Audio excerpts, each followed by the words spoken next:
चतुर्भुजाय विद्महे दिव्यदेहाय धीमहि तन्नो शुक्र प्रचोदयातः। ओम शं शुक्राय नमः। नमस्कार, मैं Sarita Kulkarni astro life junction channel में आप सभी का स्वागत करती हूँ। हमने जो मंत्र सुने वो है शुक्र देव के। शुक्र अर्थात वीनस। पहला मंत्र जो था वो शुक्र का गायत्री मंत्र है, शुक्र गायत्री मंत्र। और जो दूसरा छोटा मंत्र है ओम शम शुक्राय नमः, ये शुक्र का बीज मंत्र है।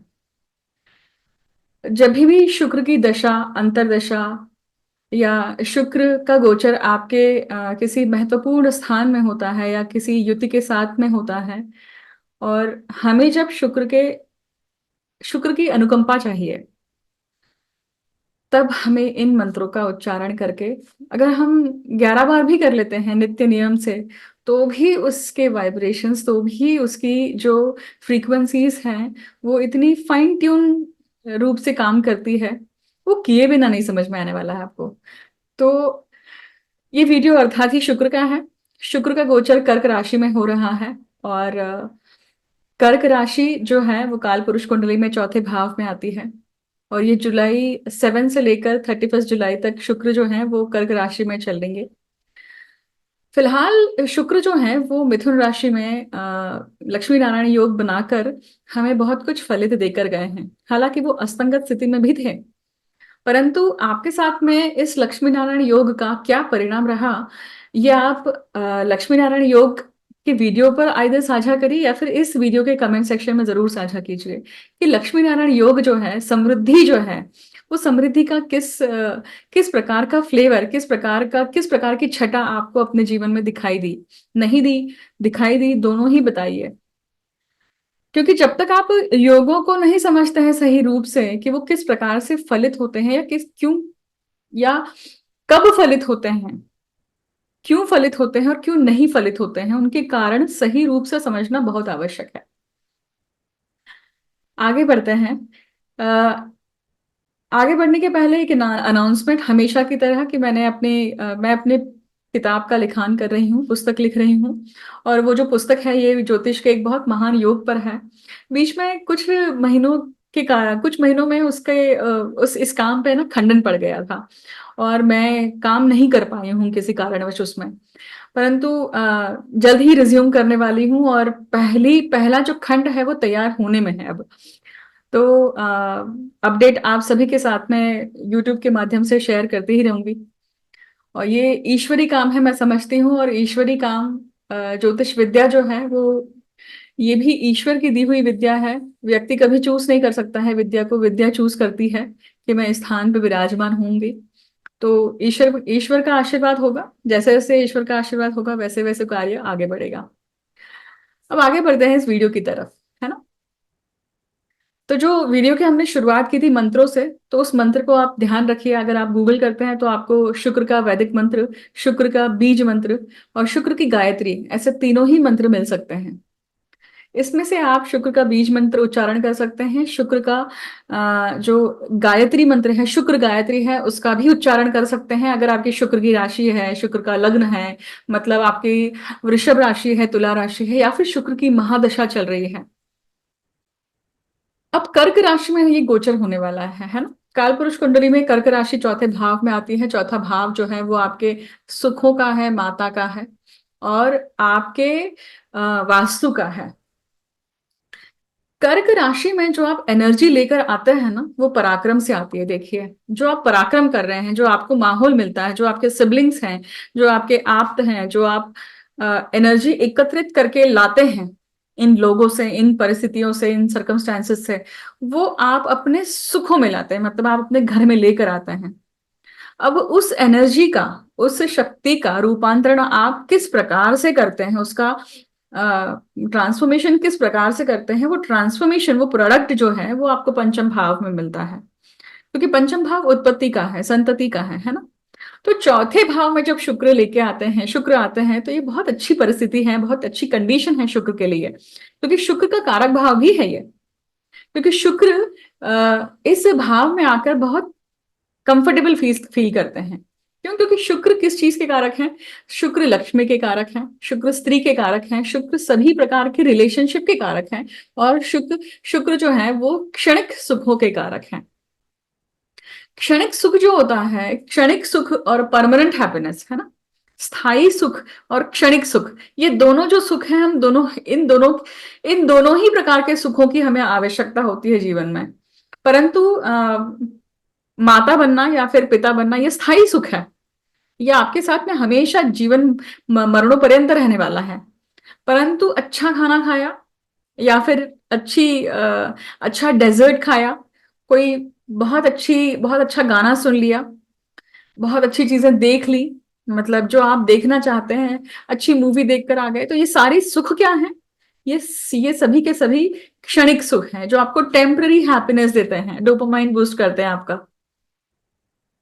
तो शुक्र इस प्रकार के सुखों को दिखाते हैं। अब शुक्र कर्क राशि में आ रहे हैं, तो कर्क राशि वास्तु के लिए भी है।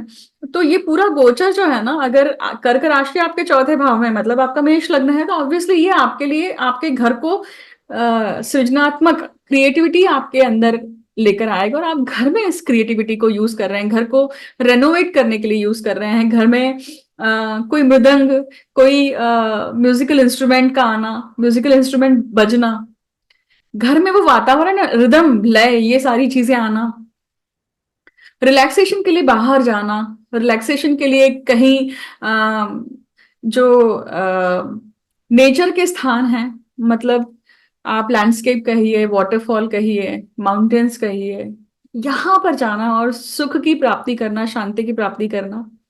शुक्र जो है वो सेक्सुअल प्लेजर्स को भी दिखाता है। काम भावना, काम भावना से आसक्त होकर भी व्यक्ति जो बर्ताव करता है, या काम भावना का और ज्यादा उत्तेजित होना, या इस माध्यम से अपने सुखों को अर्जित करना, ये भी होगा इस गोचर में, अगर वो आपके विशिष्ट अलग अलग भावों में है। उसके बारे में हम आगे बात करेंगे, जब ये हम लग्न अनुसार या राशि अनुसार बात करने वाले हैं। शुक्र जो है वो शुक्र अर्थात शुक्राचार्य दैत्य के गुरु हैं। शुक्र ओजस के कारक है। शुक्र जब वर्गोत्तम होते हैं तो शुक्र हमारे ओज को दर्शाते हैं। व्यक्ति में एक जो दभी आग होती है ना, मतलब एक फायर होती है, एक स्पार्क होता है, जो आप कोई भी आपको डोमिनेट कर ले, कुछ भी कर ले, पर वो स्पार्क जो है, वो जो क्रांतिकारी विचार जो है, वो बाहर आता ही है। तो वो ओज है, वो चाम है, वो ग्लो है। अब ये जब शुक्र वर्गोत्तम होता है तो आता है, मतलब किसी का कर्क राशि का ही शुक्र है मान लीजिए, और वो नवमांश में भी कर्क राशि का ही शुक्र है, तो वो वर्गोत्तम शुक्र हुआ। अब मान लीजिए यही कर्क राशि का शुक्र है, और मान लीजिए किसी के पत्रिका में ये तीसरे भाव में है, और ये नवमांश में भी आपके तीसरे भाव में कर्क राशि का है, तो वो भावोत्तम वर्गोत्तम हुआ, क्योंकि यहाँ पे भाव उत्तम मतलब सेम भाव में आया है, और वर्गोत्तम मतलब उसी राशि में आया है, तो इसके फल बहुत स्ट्रांग हो जाते हैं। फल स्ट्रांग इस तरह से होते हैं कि उस व्यक्ति के जीवन पर शुक्र का बहुत बहुत गहराई से प्रभाव होता है। तो शुक्र या कोई भी ग्रह जो है, वो निचली ऊर्जा से लेकर हायर लेवल की ऊर्जा तक सभी स्तर पे काम करता है, सभी स्तर पे अपने प्रोजेक्शन देता है। अब शुक्र जो है, उनकी दो राशियां हैं, वृषभ राशि और तुला राशि। वृषभ राशि जो है वो स्थिर तत्व की है, और तुला राशि जो है वो चर है, और तुला राशि इनकी मूल त्रिकोण राशि है। मूल त्रिकोण राशि मतलब जब भी शुक्र का गोचर होता है, तो सबसे पहले वो अपने हेड ऑफिस मतलब मूल त्रिकोण राशि का फल देते हैं, याद रखिएगा। अब यहाँ पे शुक्र कर्क राशि में आ रहे हैं, अर्थात मोक्ष त्रिकोण में आ रहे हैं, पहला मोक्ष त्रिकोण है, मतलब मोक्ष त्रिकोण एक्टिवेट हो रहा है आपका, और वो शुक्र के माध्यम से हो रहा है। मतलब मोक्ष, किसी न किसी चीजों को छोड़ना, किसी न किसी चीजों का त्याग करना, मोह छोड़ना। शुक्र उस बात का मोह दिखाने वाले हैं। कौन सा मोह हो सकता है? स्त्री का मोह हो सकता है, सेक्स का मोह हो सकता है, एडिक्शन हो सकता है, घर का हो सकता है, माता का हो सकता है, किसी हॉबी का हो सकता है। तो ये जब हर एक की पत्रिका में ये अलग अलग पद्धति से काम करेगा, क्योंकि आपकी पत्रिका जो है वो यूनिक है, आपकी ग्रहमान स्थिति जो है वो यूनिक है, उसके अनुसार आपको फल आएंगे। तो अब हम देखेंगे कि प्रत्येक आगे हर राशि और लग्न के अनुसार तो देखेंगे ही, परंतु हम कर्क राशि में पड़ने वाले नक्षत्र को भी समझते हैं। देखिए, कर्क राशि में कौन से नक्षत्र पड़ते हैं? 3 नक्षत्र पड़ते हैं, पुनर्वसु, पुष्य और अश्लेषा। अब पुष्य और अश्लेषा जो है वो पूरी तरह से यहाँ पे आ जाते हैं, परंतु जो पुनर्वसु है उसका एक ही भाग आता है, देखिए, है ना। तो अब पुनर्वसु जो है वो किसका नक्षत्र है? गुरु का। पुष्य जो है वो किसका नक्षत्र है? शनि का। और अश्लेषा अश्लेषा जो है वो है बुध का नक्षत्र। अर्थात शुक्र यहाँ पर आपके गुरु के साथ में भी इंटरेक्शन करने वाले हैं, शुक्र यहाँ पे शनि के साथ में भी इंटरेक्शन करने वाले हैं, और बुध के साथ में भी इंटरेक्शन करने वाले हैं। शुक्र और गुरु जब साथ में आ रहे हैं तो वो दो गुरुओं की एटीट्यूड या थॉट प्रोसेस साथ में आकर काम करेगी। इसका फल ये हो सकता है कि आपको विचार, मतलब सबसे पहला गोचर वो गुरु के साथ, गुरु की नक्षत्र का है, इसलिए जब तक वो पुनर्वसु नक्षत्र में रहेंगे शुक्र, तब तक आपको कहीं ना कहीं आइदर वो केओस देंगे कि किस गुरु की सुनूं, दैत्य या दैव, या फिर क्या होगा कि जब दो गुरुओं की अगर आपको एडवाइजर्स मिल रही हैं तो यहाँ पे बहुत अच्छी अंडरस्टैंडिंग, बहुत अच्छे आपके सामने सारे पक्ष रखे जाते हैं जिसमें से आपको चूज करना है। ये कब होगा? जब आपका शुक्र और गुरु अच्छी स्थिति में है पत्रिका में, तभी। अब वही शुक्र जब पुनर्वसु से निकलकर पुष्य में जाते हैं तो शनि के नक्षत्र में आ रहे हैं। पुष्य पोषण है, जैसे पुनर्वसु पुनर्वसन है, पुनर्वसन मतलब रेपिटेशन है, वैसे ही पुष्य जो है वो पोषण करता है, पोषण, पोषक विचार, पोषक भावनाएं, पोषक चीजें, पोषक जो एक आपको न्यूट्रिशनल। अब जब पुष्य में आ रहे हैं शुक्र तो क्या करेंगे? खान पान में खास करके आपको न्यूट्रिशन लेवल पे, आपके लग्न मतलब आपके शरीर पे, या आपके विचारों पे, या आपके सप्त शरीर अगर हम कहें तो हर शरीर के अनुसार जो चीजें पोषक हैं उसे आपके सामने उन ऊर्जाओं को लाएंगे उन लोगों के माध्यम से। और शनि उनके मित्र है तो कर्म करवाएंगे। अब बुध में जाते हैं तो मतलब पुनर्वसु नक्षत्र के बाद में पुष्य नक्षत्र का, जब शुक्र पुष्य नक्षत्र के गोचर को खत्म करके जब आश्लेषा में पहुंचते हैं तो क्या होगा? बुध का नक्षत्र है। शुक्र और बुध क्या है? शुक्र और बुध लक्ष्मी नारायण योग तैयार होता है, जो मैंने पिछला वीडियो किया था। लक्ष्मी नारायण योग मतलब आपको समृद्धि देने वाला है। अब देखिए, समृद्धि तब आती है जब समृद्धि, एक तो सबसे पहले आपको ईश्वरीय आशीर्वाद है, वो ईश्वरीय आशीर्वाद मिलने पर आप उस आशीर्वाद का उसको सोना करते हैं, मतलब उसे बढ़ाते हैं या उसे पूरी तरह से गवाते हैं। ये आपके कर्म है ना। तो यहाँ पे शुक्र और बुध आपको लक्ष्मी नारायण योग का कॉम्बिनेशन के रिजल्ट्स देते हैं, मतलब आपको अर्थ प्राप्ति भी होगी यहाँ पर, राइट। अब डिपेंड करता है कि ये तीनों के तीनों ग्रह, मतलब गुरु, बुध और शनि, ये आपकी पत्रिका में किस प्रकार से बैठे हुए हैं। अगर इनकी दशा अंतर दशा चल रही है तो भी आपके लिए ये पूरा गोचर बहुत प्रभावी और बहुत अलग अलग प्रकार की घटना लेकर आ सकता है। अब देखिए, ये हमने एक मेजर पक्ष समझ लिया, है ना। अब ये गोचर सबसे ज्यादा परिणाम किसके ऊपर करेगा? जिसका जिसका जो आत्मकारक ग्रह अगर शुक्र है उनके लिए भी सबसे ज्यादा परिणाम कारक है। आत्मकारक ग्रह मतलब आपकी पत्रिका में जो सबसे हाईएस्ट डिग्री पर है वो ग्रह जो है वो आत्मकारक ग्रह हुआ। अगर आपकी शुक्र की महादशा और अंतरदशा चल रही है या प्रत्यंतर दशा चल रही है तो भी ये गोचर आपके लिए बहुत प्रभावी हुआ। आपका शुक्र का लग्न है, मतलब वृषभ लग्न है या फिर वृषभ राशि है, जन्म राशि है, या फिर तुला लग्न है या फिर तुला राशि है, जन्म राशि, मतलब जहां पे चंद्र स्थित है, या फिर शुक्र के नक्षत्र जो हैं आपके बहुत सारे, आप जो मेजोरिटी ऑफ प्लैनेट्स अगर आपके शुक्र के नक्षत्र में है। अब शुक्र के नक्षत्र कौन से हुए? भरणी, पूर्व आषाढ़ और पूर्व फाल्गुनी। तो ये 3 नक्षत्र जो हैं ये शुक्र के हैं, और इसमें अगर आपके कोई बहुत सारे ग्रह, मतलब 3 से 4 ग्रह अगर इन नक्षत्रों में भी आते हैं तो भी ये गोचर आपके लिए बहुत प्रभावी और आपके लिए रिजल्ट लेके आने वाला है। ठीक है, अब आगे बढ़ते हैं और समझते हैं कि प्रत्येक लग्न राशि या जन्म राशि के लिए जो शुक्र का गोचर है किस प्रकार से रहेगा। मेष लग्न के लिए देखिए कालपुरुष कुंडली है। माल मेष लग्न के लिए गोचर कहाँ हो रहा है? ये उनके चौथे भाव में हो रहा है। चौथे भाव में शुक्र का आना, ये रिलैक्सेशन, ये हैप्पीनेस, ये आपके माता के साथ में संबंध को और अच्छा करना, घर में हार्मनी लाना, घर में पैसों का आगमन होना, घर में फैंगशुई की चीजें आना, वास्तु की चीजें आना, घर का रेनोवेशन होना, ये सारी संभावनाएं दे सकता है। हालांकि ये गोचर जो है ये आपको कहीं बाहर भी घुमाने लेके जा सकता है, मतलब आउट ऑफ इंडिया भी लेके जा सकता है, क्योंकि आपके लिए राहु ऑलरेडी कहाँ चल रहे हैं? व्यय भाव में चल रहे हैं। कर्क राशि का स्वामी चंद्र है। चंद्र मनुष्य जातक का, परंतु चंद्र जो है वो महीने में पूरी राशि सर्कल कंप्लीट कर लेते हैं। तो जैसे जैसे चंद्र की स्थिति होगी ना, उसके अनुसार आपका मन भी रहेगा यहाँ पे, और उसके अनुसार आप वो सुख भोग पाएंगे, याद रखिएगा। अब ये जो शुक्र है, ये आपके पत्रिका में दूसरे भाव के और सप्तम भाव के स्वामी हैं।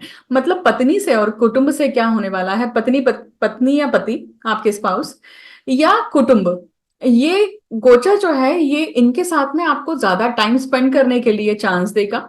बिजनेस पॉइंट ऑफ व्यू से क्या कर सकता है कि आप रिलैक्स मोड में जाने वाले हैं, आप कहीं ना कहीं हाइबरनेशन के मोड में जाने वाले हैं कुछ समय तक, जब तक शुक्र का गोचर चलेगा चौथे भाव में। अब ये गोचर जो है ये एक और चीज करता है, देखिए, क्योंकि अभी अगर हम अभी की फिलहाल की परिस्थिति देखें तो कोई भी ऐसा ग्रह नहीं है जो शुक्र के नक्षत्र में गोचर में चल रहा है। तो ये जब कोई ग्रह शुक्र के नक्षत्र में आता है तो ये परिणाम कारक और हो जाता है, याद रखिएगा। अब आपके पत्रिका में शुक्र की स्थिति कैसी है उसके अनुसार भी फलित डिसाइड होते हैं, याद रखिएगा। अब बात करते हैं वृषभ लग्न के लिए। वृषभ लग्न के लिए देखिए, वृषभ खुद शुक्र की राशि है और शुक्र की राशि का ही ये गोचर है, और ये उनके तीसरे भाव में हो रहा है। तीसरे भाव में शुक्र जब है तो ये क्या करेंगे? वो बुध के साथ में युति बना रहे हैं, मतलब लक्ष्मी नारायण योग भी बना रहे हैं। अब देखिए, लक्ष्मी नारायण योग का तीसरे भाव में बनना ये क्या दर्शाता है कि ये आपको पराक्रम देगा कि उस लक्ष्मी नारायण योग को एक्टिवेट करें। क्योंकि लक्ष्मी नारायण योग है कौन आपकी पत्रिका में? वो शुक्र जो है वो खुद लग्नेश है और षष्ठेश है, मतलब पराक्रम, पेंडिंग कर्मा का स्वामी है। तो ऐसा कोई पेंडिंग कर्म जो है वो पूर्ण अगर आप करते हैं तो आपका लक्ष्मी नारायण योग एक्टिवेट होता है, आपको धन की प्राप्ति होती है, या फिर आपको संतति की प्राप्ति होती है, या फिर आपको किसी, अगर आप रोमांस, प्रेम प्रणय, आप कोई ऐसा पार्टनर ढूंढ रहे हैं तो भी आपको ऐसा पार्टनर की प्राप्ति होती है आपके पराक्रम से। मतलब लक्ष्मी नारायण योग अलग अलग पद्धति से फलित होगा यहाँ पर। तीसरे भाव में है ये, इसका अर्थ ये भी है कि बहुत बार आपके जो आस पड़ोस के लोग हैं या आपके आस पड़ोस का जो वातावरण है, आपके पड़ोसी हैं, नेबर्स हैं, वहां पे भी आपको ऐसी संभावना नजर आएंगी, या वहां पे भी कुछ इस चीज का अंकुरित हो सकती हैं। ये छोटी यात्राएं दे सकता है गोचर, ये आपको बाहर घूमने के लिए 1 डे 2 डे ट्रिप भी दे सकता है। ये आपको आपके फ्रेंड सर्कल के साथ में, आपके सिबलिंग्स के साथ में आपको काफी टाइम स्पेंड करने के लिए मौका देगा। और ये खास करके पार्टी करना या रेजुनवेशन का या फिर रिक्रिएशनल एक्टिविटीज करने के लिए आपको क्या करेगा? चांस देने वाला है। ये गोचर एक और चीज करने वाला देखिए, क्योंकि बुध जो है वो कुटुंब भाव का और पंचम भाव का स्वामी है, तो वो आपको कुटुंब के साथ में तो दे ही रहा है, परंतु ये धन प्राप्ति के अलग अलग योग, धन की के लिए आप अगर बाहर जाते हैं, कोई डील करते हैं, बिजनेस के पॉइंट ऑफ व्यू से देखते हैं, तो ये काम करने वाला है। ये योग तब एक्टिवेट होगा जब आप कोई पेंडिंग कर्म पूर्ण करते हैं जो आपके दिमाग में बहुत समय से चला आ रहा है, आपने वो पूर्ण नहीं किया है। वो माता से संबंधित नहीं है, वो पिता से संबंधित नहीं है, पर वो सिबलिंग्स के संबंधित है, वो संतति से संबंधित है, वो आपकी जो मेड सर्वेंट है उनसे संबंधित हो सकता है। तो ध्यान देके सोचिए और उसके ऊपर काम करिए। मिथुन राशि के लिए देखिए, ये गोचर कहाँ हो रहा है शुक्र का? ये उनके दूसरे भाव में, कुटुंब भाव में, धन भाव में हो रहा है। कुटुंब भाव में, धन भाव में, वाणी के भाव में जब लक्ष्मी नारायण योग बनता है तो ये बहुत अच्छी समय है।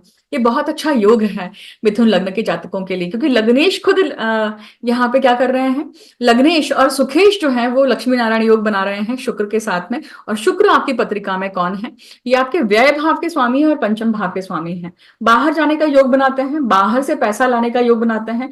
आपकी जो डीलिंग्स चल रही हैं जो बाहर के लोगों के साथ में है वो और ज्यादा फ्रूटफुल होगी, और कम्युनिकेशन द्वारा होगी, लैंग्वेजेस के द्वारा होगी। इसके कारण आपको क्या मिलेगा, पैसा मिलेगा, धन की प्राप्ति होगी। एक अलग विशेष धन की प्राप्ति होने के भी योग दिखाते हैं, क्योंकि ये जो शुक्र है ना, ये आपके पंचम भाव के स्वामी है। मतलब आपके संतति के कारण या फिर आपके जो प्रेम संबंध जिनके साथ हैं, उस व्यक्ति के कारण आपको धन की प्राप्ति होना, उस व्यक्ति के कारण आपके जीवन में कुछ अच्छी अलग प्रकार के अष्ट प्रकार की लक्ष्मियां होती हैं, तो उनका आगमन होना इसकी योग दिखाई देता है। ये देखिए, ये शुक्र और बुध जो है ये क्या दर्शाता है, ये दूसरे भाव में आपकी वाणी को लेकर भी ऐसी चीजें बताता है कि आप जो भी अभी कहेंगे या जो भी आपसे बोला डायरेक्टली इनडायरेक्टली आप करने जाएंगे तो वो फलित हो सकता है। तो बहुत ध्यान पूर्वक इस शुक्राग्नि का और इस लक्ष्मी नारायण योग का सही प्रकार से उपयोग करिएगा, क्योंकि ये लाभेश भी लाभ भाव में है और धनेश भी जो है, मतलब धन भाव में लक्ष्मी नारायण योग का योग बना हुआ है। और धनेश कभी ना कभी तो कर्क राशि में आएंगे, तो जिस दिन धनेश कर्क राशि में आ रहे हैं, मतलब चंद्र आ रहे हैं, तो वो योग और 100% फ्रुक्टिफाई होता है। अगर हम कर्क लग्न की बात करें तो कर्क लग्न के लिए देखिए कि लक्ष्मी नारायण योग उनके लग्न भाव में है। तो सबसे पहले तो ये पूरा टाइम पीरियड आप अपने लाभ को बढ़ाने के लिए सोचने वाले हैं। आपके फ्रेंड सर्कल में किसी न किसी नए व्यक्ति के का आगमन हो सकता है। कोई पुराना मित्र, कोई पुरानी मैत्रिण या फ्रेंड आपके जीवन में पुनः लौट सकती है, उनके साथ में संबंध बन सकते हैं और वो फ्रुक्टिफाई होंगे, वो कुछ ना कुछ लाभ देके जाएंगे। और ये लक्ष्मी नारायण योग देखिए, शुक्र आपके पत्रिका में कौन है, लाभेश है और चतुर्थेश है, सुखेश है। तो सुख भाव का स्वामी और लाभ भाव का स्वामी लग्न भाव में है, तो ये व्यक्ति इस समय क्या करेगा, सुख की और लाभ की ही प्राप्ति के अलग अलग प्रकार के कर्म करेगा। परंतु याद रखिएगा कि आपकी पत्रिका में कर्क लग्न के लिए जो शुक्र है वो क्या है, बाधकेश भी है। अति, हम मराठी में कहते हैं अति तिथि माती, तो किसी भी चीज की अतिशयोक्ति नहीं करनी है। अतिशयोक्ति जैसे ही होती है उस चीज से हानि प्राप्त होने लग जाती है। बैलेंस रखना है, इक्विलिब्रियम रखना है। अब ये लक्ष्मी नारायण योग आपके बुध से भी बन रहा है, तो मतलब ये पराक्रम का और आपके व्यय का स्वामी है। आपके एफर्ट्स और आपकी एनर्जी कहाँ ड्रेन हो रही है, आप अपनी एनर्जी कहाँ पे क्षय कर रहे हैं, उसके अनुसार भी इस लक्ष्मी नारायण योग के एक्टिवेशन होंगे। तो आपकी नींद अच्छा होना बहुत जरूरी है। अगर नींद अच्छी नहीं होगी तो पूरा दिन खराब जाएगा। एक और चीज याद रखिए, अभी फिलहाल सूर्य आपके व्यय भाव में है, इसलिए आपकी नींद का क्या हो रहा है, कहीं ना कहीं खुल जाती होगी अपने आप ही, अचानक से नींद खुल जाना, वाइड अवेक, ये पोजीशन भी चल रही होगी आपकी। परंतु शरीर को सही पद्धति से थकाइए, प्रॉपर खान पान रखिए, वो भी बहुत जरूरी है आपके लिए। ये लक्ष्मी नारायण योग आपके बॉडी पे है, इसका अर्थ है कि बॉडी भी आपके लिए अभी क्या काम करेगी, अच्छा काम करेगी, मतलब ये सिंक्रोनाइज रहेगी, उसका फायदा उठाइए। सिंह लग्न के लिए बात करते हैं, ये जो गोचर है ये कहाँ हो रहा है, उनके व्यय भाव में हो रहा है। लक्ष्मी नारायण योग व्यय भाव में होना, इसका अर्थ है कि सेक्सुअल प्लेजर्स के कारण लक्ष्मी की प्राप्ति होना। बहुत डेलिकेट लाइन है ये, इसको सही तरीके से समझिएगा, इसका अर्थ का अनर्थ मत कीजिएगा। सेक्सुअल प्लेजर्स मतलब आप अपने लीगली वेडेड व्यक्ति के साथ में, लीगली वेडेड अपने पार्टनर के साथ में इस पूरे गोचर में अगर सही प्रकार से संबंध ब्रह्म मुहूर्त में बनाते हैं, सही प्रकार से उन्हें एक दूसरे को खुश रखते हैं, तो ये समय आपके जीवन में समृद्धि को और ज्यादा मल्टीप्लाई करेगा। ठीक है, शुक्र का गोचर जब व्यय भाव में होता है तो क्या होता है, वो सेक्सुअल प्लेजर्स को, एनी काइंड ऑफ प्लेजर्स, इन सब चीजों को बढ़ाता है, क्योंकि ये व्यय स्थान है। जो भी ग्रह आ रहा है उसका व्यय होने वाला है। बुद्धि का व्यय हो रहा है, शुक्र का व्यय हो रहा है। शुक्र मतलब स्पर्म्स भी हुआ, शुक्र अर्थात शुक्र अग्नि भी हुआ, शुक्र मतलब ऑनलाइन शॉपिंग भी हुई, शुक्र मतलब लग्जूरियस आइटम भी हुए। इन सब चीजों का क्षय, इन सब चीजों का आप क्या करने वाले हैं, खर्चा करने वाले हैं। तो कहाँ खर्चा करना है, कैसे खर्चा करना है उसके ऊपर भी बहुत डिपेंड करता है, क्योंकि आपके लिए व्यय चंद्र हो जाते हैं, तो चंद्र पूरे महीने भर हर राशि में चलता है, हर जगह पे वो एनर्जी जो है वो स्पेल होती रहती है और वो ड्रेन होती रहती है, उसके अनुसार काम करिएगा। ये मोक्ष त्रिकोण भी है, तो लक्ष्मी साधना अगर आप करते हैं, लक्ष्मी साधना या लक्ष्मी से संबंधित कोई ध्यान धारणा करते हैं, तो भी वो बहुत अच्छी तरीके से फलित होगी। ये गोचर आपको बाहर भी लेके जा सकता है, अब्रॉड भी लेके जा सकता है, अब्रॉड विजिट से आपको पैसा भी लेकर आपको मिल सकता है। अब कन्या लग्न के लिए देखते हैं कि ये गोचर कहाँ हो रहा है। ये उनके आप देखिए, ये गोचर उनके लाभ भाव में हो रहा है। लाभ भाव अर्थात सभी प्रकार के लाभ, spouse and family, friend circle, contact circle, ऐसे लोग जो आपके सपोर्ट के लिए खड़े होते हैं। अब देखिए, यहाँ पे ये शुक्र कौन है आपके लिए, दूसरे भाव के स्वामी है और भाग्य भाव के, कुटुंब धन वाणी और भाग्य भाव का स्वामी लाभ में आया हुआ है, जो कि बहुत अच्छा योग है। लाभ भाव में तीन ग्रह जब जमते हैं तो वो उन सभी ग्रहों के माध्यम से लाभ की प्राप्ति करते हैं। लाभ हमेशा पैसों का ही नहीं होता है, व्यक्ति का भी लाभ होता है। मतलब कोई अच्छे व्यक्ति का अपने जीवन में आना वो भी एक प्रकार का लाभ है, अच्छी हेल्थ होना वो भी लाभ है, अच्छे फ्रेंड्स मिलना वो भी लाभ है, अच्छी फैमिली, अच्छे स्पाउस, अच्छे mother in law, father in law मिलना ये भी लाभ है। तो इस प्रकार की प्राप्ति हो सकती है। कर्क राशि जो है वो क्या दर्शाती है यहाँ पे, आपका लाभ इमोशन है। मतलब इमोशनल जब आप होते हैं तो शायद आपसे लाभ छूटता है, तो इमोशंस के ऊपर भी काम करना है यहाँ पर। ये गोचर क्या दर्शाता है कि भाई बहुत बार ऐसा होता है कि जहां इमोशंस होना है वहां पे इमोशंस नहीं होते हैं, और जहां नहीं होने वहां पे इमोशंस हो जाते हैं, और उसके कारण वो लाभ दूर हट जाता है या फिर मिलता है। तो अमावस्या पूर्णिमा के समान ये लाभ काम करता है आपकी पत्रिका में। अगर आप निवेश कर रहे हैं, अगर आप स्टॉक मार्केट ट्रेडिंग ये सब कर रहे हैं, तो आपके लिए ये जो साइकिल है ना, ये आपको समझना बहुत जरूरी है। उसी के अकॉर्डिंग आपको क्या मिलेगा, धन की प्राप्ति होगी। जैसे जैसे चंद्रमा की जो कला है वो घटती जाती है, वैसे वैसे आपका धन घटते जाएगा, या फिर जैसे जैसे कला बढ़ती है वैसे वैसे धन बढ़ता है। तो ये पैटर्न आप खुद नोटिस करिएगा। अगर ये मैच करता है तो जरूर वीडियो के सेक्शन में बताइएगा मुझे। और क्योंकि चंद्रमा जो है वो लिक्विड कैश है, इसलिए ये जो प्रकार है ये और काम करता है आपके लिए। एक और चीज हो सकती है, देखिए अब तो सब कुछ डिजिटलाइजेशन हो चुका है, हम हर जगह पे पेटीएम, फोन पे ये सब यूज करते हैं, पर अगर आप अपने वॉलेट में, आप अपने पर्स में हमेशा कैश रखा करिए। ये एक चंद्र लिक्विड कैश है। इस प्रकार से आप चंद्र को सही पद्धति से एक्टिवेट करके रख सकते हैं। घर में कैश रखिए, कुछ मात्रा में रखिए, पर रखिए जरूर। अब देखिए, ये शुक्र जिस प्रकार से आपके कुटुंब कुटुंब का स्वामी है, उसी प्रकार से भाग्य का स्वामी है। तो भाग्य और कुटुंब में धन ये कहाँ से, या कुटुंब की प्राप्ति या कुटुंब में अच्छा माहौल होना, ये किससे होगा?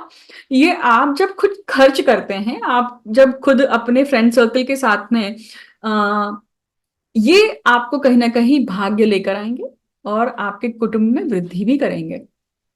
यहाँ पे कोई ऐसा दोस्त आपको पुराना मिल सकता है, ऐसी दोस्त के कारण आपके करियर में आपको कुछ ना कुछ लाभ मिल सकता है। पुराना दोस्त, पुराना कलीग जो आपके दोस्त रूप में है, और उससे उसके कारण आपको किसी जॉब का या किसी इसका ऑफर मिलना, इस प्रकार की घटनाक्रम भी हो सकती है। देखिए, तुला लग्न के लिए देखिए, तुला लग्न के लिए ये जो गोचर है ये उनके दशम भाव में हो रहा है। दशम भाव में लक्ष्मी नारायण योग, शुक्र का गोचर, बहुत अच्छी बात है, क्योंकि ये आपको अपने करियर में शाइन देगा। ये आपके करियर में आपको और लग्जरीज, आपको कुछ पर्क्स मिलने की संभावना है, कुछ फैसिलिटीज मिलने की संभावना है, आपका व्हीकल बदलने की संभावना है, आप अच्छे नए व्हीकल की तरफ जा रहे हैं, ले रहे हैं, इसकी संभावना है। ये गोचर क्या करेगा, आपका कम्युनिकेशन बढ़ाएगा। एक चीज याद रखिएगा, स्त्रियों का सम्मान करना बहुत आवश्यक है, और स्त्रियों के कारण ही कहीं ना कहीं क्या रहने वाला है, आपको फायदा मिलने वाला है। उसी के साथ साथ आपको ये भी ध्यान रखना पड़ेगा कि ये पूरा गोचर जो है ये करियर में आपके कॉर्पोरेट के माहौल में आपको क्या देने वाला है, एक लक्ष्मी नारायण योग, मतलब अलग अलग प्रकार की समृद्धि आपके सामने आ सकती है, पर वो आप किस प्रकार से ले रहे हैं। कर्क राशि है, तो इमोशनल होकर हर जगह पे व्यवहार नहीं करना है। आप जब इमोशनल होकर व्यवहार करते हैं तो सब चीजें गड़बड़ हो जाती है। उसके लिए आपको ध्यान ये रखना है कि इम्पल्सिवनेस नहीं होनी चाहिए, इम्पल्सिव डिसीजन मेकिंग नहीं होनी चाहिए। अगर हम वृश्चिक लग्न की लिए बात करें तो ये गोचर क्या करता है, ये देखिए, ये उनके भाग्य भाव में हो रहा है, व्ययेश का और सप्तमेश का भाग्य भाव में आना। उच्च शिक्षण के योग बनते हैं, यहाँ पर कुछ ना कुछ आप स्किल्स एक्वायर करने के योग बनते हैं, बाहर फॉरेन में जाने के योग बन रहे हैं, फॉरेन में जाकर कुछ काम करने के योग बन रहे हैं। पिता के साथ में एक बहुत अच्छी यात्रा होने के योग बन रहे हैं, पिता के साथ में कुछ अच्छे या तो आपके पिता अब्रॉड में हैं और वो अच्छे हैप्पी मूड में हैं, अच्छे से वहां पे टाइम स्पेंड कर रहे हैं, उनके लिए ये योग बहुत अच्छा काम कर रहा है, ये भी हो सकता है। आपके लिए क्या होगा, उनका अच्छा होना, उनके जीवन में खुशी आना आपका भी भाग्य बढ़ाता है, याद रखिएगा। अब ये लक्ष्मी नारायण योग अष्टम का स्वामी है बुध, और आपके लाभ का स्वामी है। तो वृश्चिक राशि के लिए निश्चित ही कुछ ना कुछ ऐसा रिचुअल जो गूढ़ है, गुपित है, जो आ, जो एक, अब अष्टम भाव से आप तंत्र मंत्र यंत्र सब देखते हैं, तो यहाँ पे हो सकता है कि ये जो गोचर है ये आपको क्या कर रहा है, किसी ज्योतिषी के माध्यम से, किसी पौरोहित्य के माध्यम से, किसी रिलीजियस व्यक्ति के माध्यम से, गुरु के माध्यम से लक्ष्मी नारायण योग का एक्टिवेशन भी दिखाता है।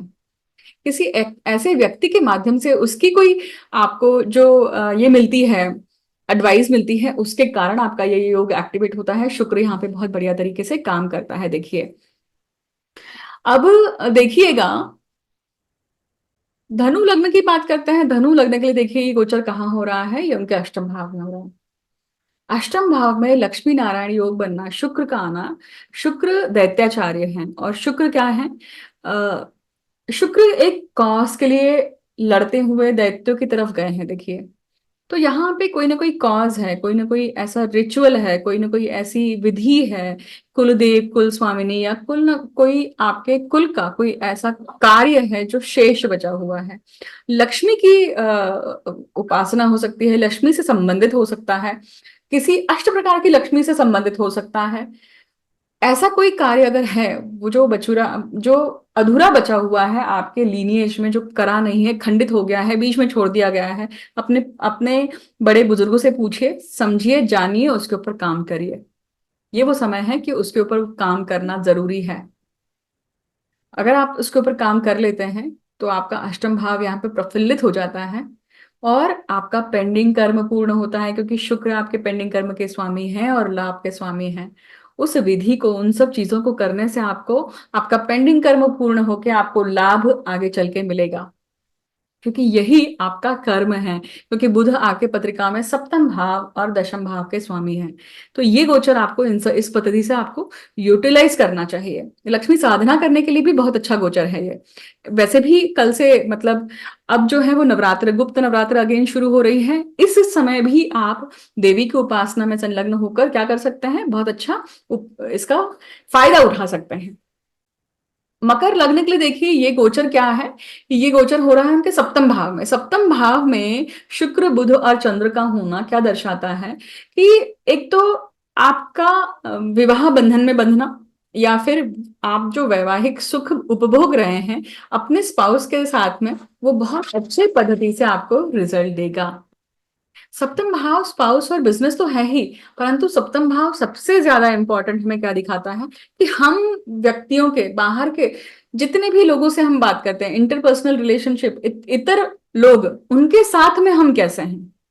तो शुक्र और बुध होने के कारण क्या दिखाता है कि हम मैनिपुलेट करके, अच्छी मीठी भाषा बोल के अपने काम को यहाँ पे निकलवा सकते हैं। परंतु यहाँ पे दुर्बुद्धि नहीं करनी, किसी भी चीज का अतिरेक नहीं करना है, झूठ नहीं बोलना है, क्योंकि राहु आपके तीसरे भाव में है। राहु तीसरे भाव में होने के कारण वो क्या करेगा, आपसे वही पराक्रम करवाएगा जो मुझे चाहिए, उसी के पीछे मैं भागूंगा। क्योंकि पराक्रम ये मकर के लिए क्या हो रहा है, मकर के लिए काम त्रिकोण बहुत हैविली एक्टिवेटेड है। लक्ष्मी नारायण योग का सप्तम भाव में, तीसरे भाव में राहु का होना, वो अपने अभीष्ट के लिए बाय हुक बाय क्रुक भागेगा ही भागेगा। और उसका अभीष्ट क्या है, उसका ऑब्जेक्टिव क्या है, अमृत प्राप्त करना। परंतु यहाँ पे माध्यम लक्ष्मी नारायण योग दिखता है, मतलब यहाँ पे सेक्सुअल माध्यम हो सकता है, उसके कारण वो चीजें बढ़ना, उसके कारण उसकी प्राप्ति होना, ये दिखाई देता है। ये गोचर आपको बाहर भी लेके जा सकता है, ये गोचर आपको अब्रॉड भी लेके जा सकता है, तीर्थ क्षेत्रों पे भी लेके जा सकता है, अलग अलग पद्धति के रिचुअल करवा सकता है, बिजनेस में नई अपॉर्चुनिटीज लेके आ सकता है, स्त्रियों के साथ में बिजनेस बिजनेस करवा सकता है, और उसमें आपको समृद्धि दे सकता है। यंग लोगों के साथ में जुड़ना, स्त्रियों के साथ में जुड़ना, इसकी अपॉर्चुनिटी देता है। इस अपॉर्चुनिटी को सही पद्धति से उपयोग कीजिएगा। कुंभ लग्न की बात करते हैं। कुंभ लग्न के लिए देखिए, ये जो शुक्र का गोचर है ये उनके छठवें भाव में हो रहा है। बहुत इंपॉर्टेंट है, देखिए छठवां भाव पेंडिंग कर्म का भाव है ये। और छठवें भाव में लक्ष्मी नारायण योग क्या दिखाता है कि लक्ष्मी नारायण योग जो है वो पेंडिंग कर्म में है। शुक्र जो है वो पेंडिंग कर्म में है, पेंडिंग कर्म के स्थान पे है। शुक्र जो पेंडिंग कर्म का जो स्थान है ना, ये पास्ट को दिखाता है, क्योंकि पेंडिंग कर्म कौन से होते हैं, गत जन्म के ही होता है ना, पिछले ही होता है, तो वो पास्ट है। सप्तम भाव प्रेजेंट है, क्योंकि सप्तम भाव मतलब आपका स्पाउस या फिर आप जितने भी लोगों से बात कर रहे हैं, वर्तमान है ना, तो प्रेजेंट है। उसी प्रकार से अष्टम भाव फ्यूचर है, क्योंकि गुप्त है, फ्यूचर कभी भी किसी को पता नहीं होता है। और फ्यूचर जो है वो किसी का भी फ्यूचर कब बनता है, जब उसकी मृत्यु होती है, इसलिए मृत्यु स्थान, इसलिए वो स्थान क्या है, फ्यूचर है। ये नारद संहिता के अनुसार जो है ये सूत्र हैं। परंतु ये सूत्र यहाँ पे कैसे कार्य कर रहे हैं वो समझिए। शुक्र यहाँ पे आपकी पत्रिका में सुखेश है और भाग्येश है। पेंडिंग कर्म पूर्ण करना ये क्या देगा आपको, भाग्य देगा और सुख देगा। उसी प्रकार से बुध कौन है, अष्टम और पंचम के स्वामी हैं। तो अगर आप पेंडिंग कर्म पूर्ण करते हैं तो आपको डेफिनेटली गूढ़ धन की प्राप्ति, गूढ़ चीजों की प्राप्ति और संतति की प्राप्ति भी होगी। अब आपको सोचना है कि पेंडिंग कर्म कौन सा है।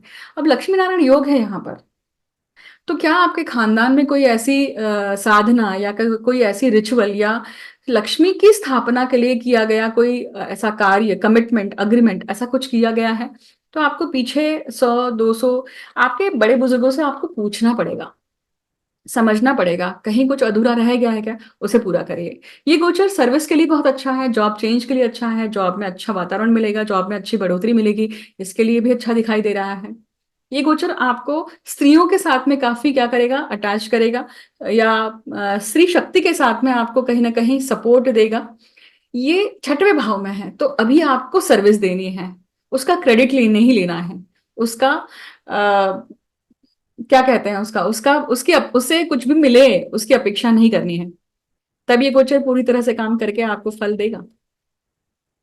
अंतिम लग्न की बात करते हैं। अंतिम लग्न मतलब मीन लग्न। मीन लग्न और मीन लग्न में के लिए ये जो शुक्र का गोचर है ये पंचम भाव में हो रहा है।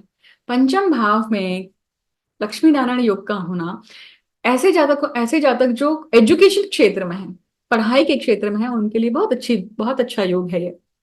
प्राप्ति होगी, कोई कंपटीशन या कोई ऐसी चीजें कर रहे हैं आप, तो उसकी प्राप्ति होगी।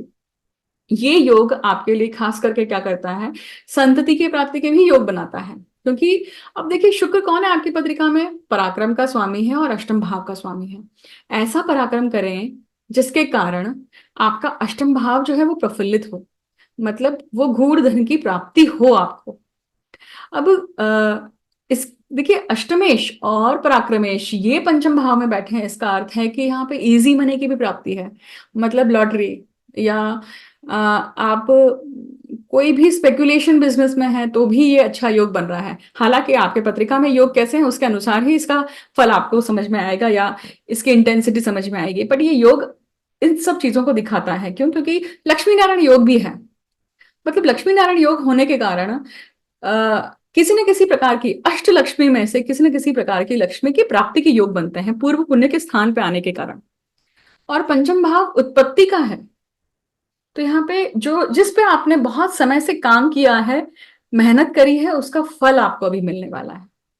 ये किस प्रकार से रिजल्ट आते हैं तो जरूर वीडियो के कमेंट सेक्शन में प्लीज शेयर कीजिएगा, लेट मी नो। ये इस प्रकार से अगर आप गोचर को देखते हैं, समझते हैं और अप्लाई करते हैं, ग्रहों को समझते हैं, तो ये ग्रह आपको बहुत अलग अलग छटाएं दिखाते हैं। जब ग्रह आपको फल नहीं दे रहे हैं तो समझिए आपका कर्म कुछ ना कुछ खराब है, उसी के कारण क्या है, आपको प्रॉब्लम है। क्योंकि ग्रह सिर्फ अपना काम करने के लिए बैठे हैं। ग्रहों का नियुक्तिकरण क्यों हुआ है? हमारे ही कर्मों के कर्मों का जो लेखा जोखा है उसको पूर्ण करने के लिए। नियति उस शक्ति को तभी बिठाती है जब उस शक्ति की जरूरत है। तो हमने ऐसा कार्य किया है, हमने ऐसे कुछ ना कुछ कर्म किए हैं जिसके कारण कुछ ग्रह योग खराब हैं, श्राप है, दोष हैं। तो उन जब तक आप पत्रिका को शुद्ध नहीं करते हैं ना, तब तक आप उन सब चीजों से निकल नहीं सकते हैं। पत्रिका को शुद्ध करने के दो ही माध्यम हैं। आइदर आप स्वकर्म करिए, डट कर कर्म करिए कि मैं अपने कर्मों से सब चीजें बदल दूंगा, या फिर आपको स्पेशलाइज रेमेडी, मतलब स्पेशलाइज तरीके से पत्रिका को शुद्ध करना पड़ेगा। पत्रिका को शुद्ध करना अगर आपको खुद आता है तो क्या बात थी, पर नहीं आता है तभी हमें स्पेशलिस्ट व्यक्तियों की जरूरत पड़ती है। ठीक है। अब शुक्र की जो रेमेडी है उसके उसके लिए हम शुरुआत में ही बात कर चुके हैं। मैंने वीडियो की शुरुआत ही मंत्रों से की थी। तो इस गोचर को अच्छा करने के लिए, इस गोचर के अच्छे फल प्राप्त करने के लिए आप उन मंत्रों का उच्चारण करिए, आपको निश्चित ही फायदा होगा। शुक्र मतलब लक्ष्मी के मंदिर या लक्ष्मी के मंदिर में जाकर आप जिस भी प्रकार से विधि विधान कर सकते हैं, पूजा कर सकते हैं, वो भी करिए शुक्रवार का। उससे भी आपको बहुत अच्छे फल की प्राप्ति हो सकती है। भगवान के पास हमेशा मांगने ही क्यों जाना? भगवान के पास में सिर्फ जाकर बैठा भी तो जा सकता है ना। और आप कभी एक बार ऐसा करके देखिएगा कि बिना कुछ मांगे, आप मांगने के लिए आप जाइए और वहां पे जाके बैठिए और डिसाइड करके जाइए कि इस बार मुझे कुछ मांगना नहीं है। और फिर देखिए कि आपका चित्त जो है वो आपको क्या क्या चीजें दिखाता है। जिस प्रकार के आपके कर्म है, जिस प्रकार के आपके कर्म बंधन है, जिस प्रकार के आपके सोल की लेवल है, उस प्रकार की छटा आपको दिखाई देगी मंदिर में। ठीक है। यहाँ पे मैं अपने वीडियो को समाप्त करती हूँ। मुझे अंत तक सुनने के लिए बहुत बहुत धन्यवाद। आई होप कि ये गोचर जो है शुक्र का, ये आप सभी के लिए बहुत बढ़िया काम करेगा। आप सभी को बेस्ट लक। मुझे अंत तक सुनने के लिए अगेन धन्यवाद। नए वीडियो के साथ में जल्द ही मिलती हूँ। Thank you so much. हाँ, नक्षत्र गोचर अगर सुनना चाहते हैं तो मुझे जरूर वीडियो वीडियो सेक्शन में बताइएगा।